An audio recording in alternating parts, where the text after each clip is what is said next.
Morning all.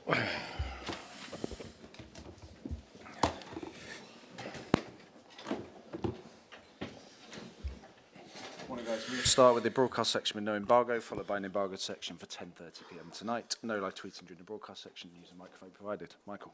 Hi Ange, you're right. Quick turnaround, but is there an update on Dominic Solanke and the other players ahead of Sunday? No, too early to tell. Look, with Dom, obviously, I think he got a knee into the sort of backside, so it's probably a bit sore, but it's a knock, so hopefully settles down pretty quickly. I said obviously a quick turnaround, but are there additional reflections from you from last night's game? Not additional, no. Feeling after game, we didn't perform anywhere near the level we wanted to and we needed to. Disappointing. We're disappointed. I'm disappointed. The players are disappointed. Tie's not over though, and we get a chance to focus on that after weekend's game because now that becomes a priority. Do the players? You can only do so much though. Do the players need to show more as well? You know, when Son and Maddison went off, it's a younger looking team after that.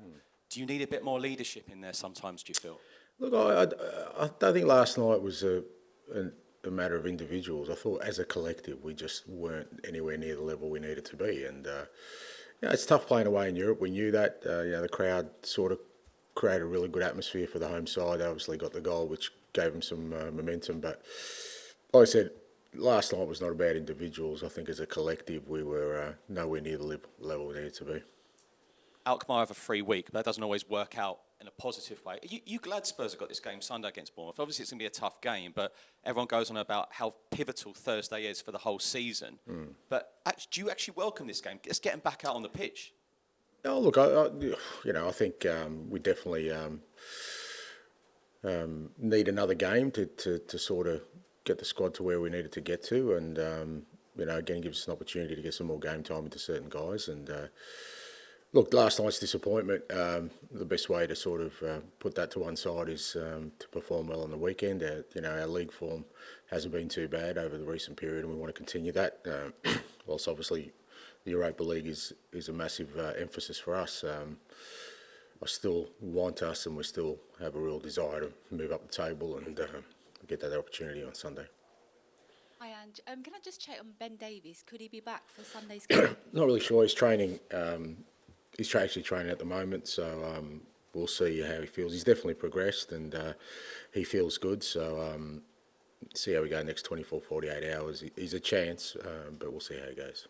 You said last night after the game that, you need to analyse why the mindset perhaps wasn't there from your players, as a collective.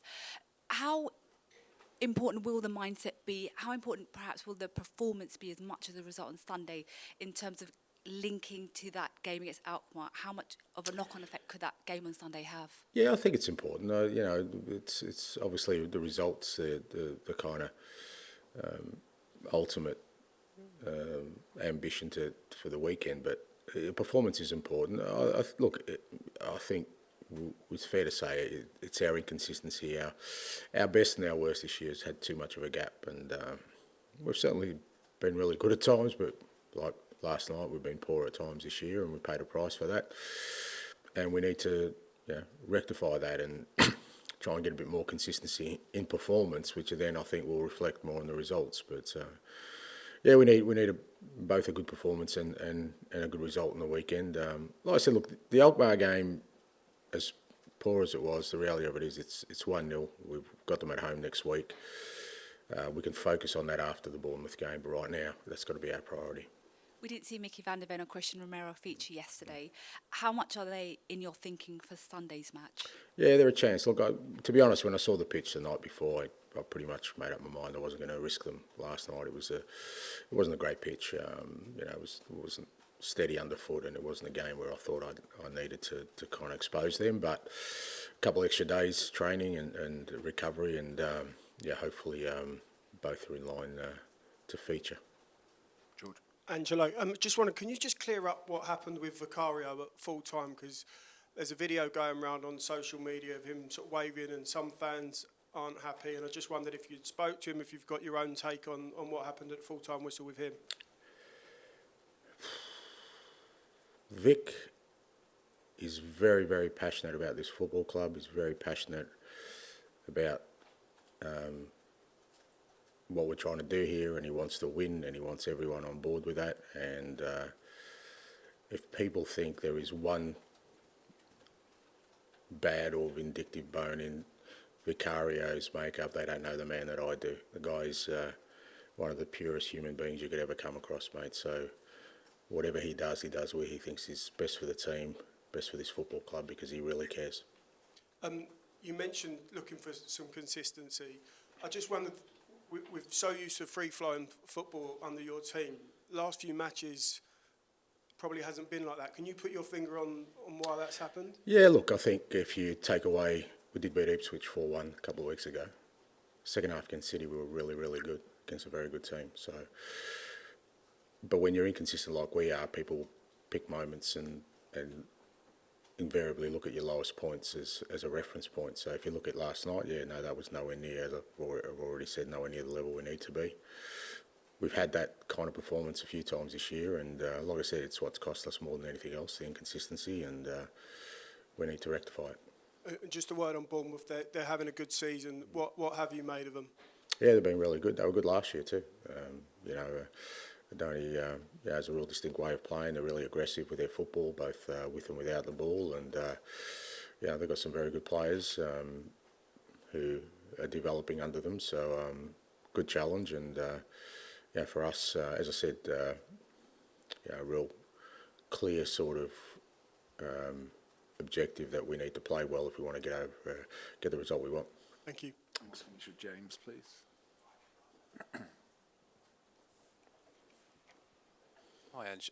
You said the gap between your best and worst is too big. Is the wider challenge then about sort of raising your worst level, if you like, and how do you sort of go about doing that?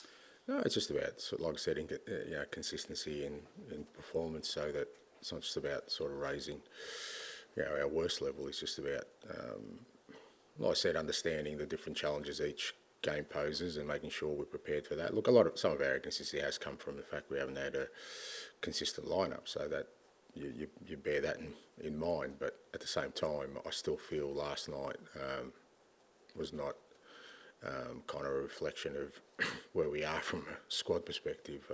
We just, like I said, we need to embrace the challenge of the different competitions we're in, and understand there's different ways of tackling those challenges, and making sure that at the bare minimum we compete at a level which at least allows us to get our sort of baseline performances higher than what they are. I mean, you said last night that the team wasn't aggressive enough and they were too hesitant with the ball. Do you have any concerns that this group is either doubting the game plan or lack clarity over it? I don't lack clarity over it, no. Absolutely. I don't think anyone lacks clarity. If anything, I think people are saying it's too transparent, so I don't think there's any clarity. But you do need conviction to play that kind of football all the time. You do need real belief. You do need a really strong mindset, because it's very challenging. It doesn't allow you to kind of veer off into a different direction. It needs you to stay on course, and it's the only way it works. And fair to say, last night we weren't on the road we needed to be. Is part of the message to them then that sort of whatever happens from here, that you do it on your own terms, you play how you want to play? But that's been there from day one. I don't think that there's any doubt about that. I don't think there wouldn't be anybody who's followed us for the last sort of 20 months who think anything other than that. We're determined to go down this road. We're determined to build something I believe anyway, that will bring success to the club, and every challenge along the way which tries to shift you away from that, that's when you have to show your resolve and determination to stay the course. So we'll end the broadcast section there, move on to the embargo section for 10.